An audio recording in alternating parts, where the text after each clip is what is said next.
আসসালামু আলাইকুম সবাইকে। অনেক দিন পরে একটা ব্লগ নিয়ে চলে আসলাম। আজকে দেখাবো শীতের স্পেশাল আলুর দম আর লুচি। প্রতিবারই এটা আমাদের খাওয়া হয়, কারণ গরমে তো এরকম তৈলাক্ত খাবার আসলে বেশি খাওয়া যায় না, তাই শীতকালে একটু পেট পুরে খাওয়া যায় আর কি।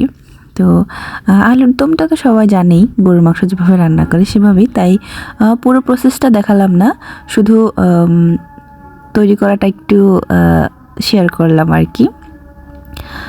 আমার আলুগুলো ছিল অনেক বড় বড়, যার কারণে আমার কেটে দিতে হয়েছে, নয়তো ছোট আলু আস্ত দিলেই ভালো লাগে, বেশি দেখতেও সুন্দর লাগে। আর এখানে আমি ডো রেডি করে রেখেছিলাম, কয়েকটা অলরেডি বানিয়েছি। আমি সাথে হচ্ছে কালো জিরা দিয়েছি, যেটা দিলে কামড়ে পড়লে অনেক ভাল লাগে। আর এবারের লুচিগুলো আমার অনেক পাতলা হয়ে গেছে, যার কারণে বেশি একটা ফুলেনি। আর একটু মোটা হলে হয়তো আর একটু ভালো করে ফুলতো। এছাড়া আমি অন্যবার যতবারই লুচি বানিয়েছি অনেক ভালো করে ফুলেছে, তবে লুচিগুলো কিন্তু নরম হয়েছিল। আর আমি এটা ডোটা তৈরি করেছি ময়দা প্লাস হচ্ছে সাথে সুজি দিয়েছি আমি, যার কারণে টেস্টটা অনেক ভালো এসেছে।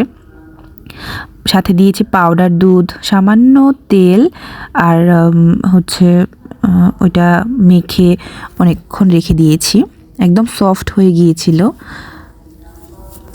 আর যদিও ফুলেনি, কিন্তু আসলে অনেক নরম হয়েছিল, মচমচে হয়নি আর কি।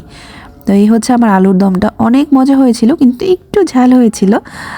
তাতেও সমস্যা নেই, কারণ শীতের সময় একটু ঝাল ঝাল খেতেই কিন্তু ভালো লাগে। যেহেতু লুচি দিয়ে খাবো, তাই একটু ঝাল আর একটু ঝোল রেখেছি। আর আমি পুরোটাই একদম তুলে নিয়েছি, কারণ আম্মা আব্বা তো খাবে না।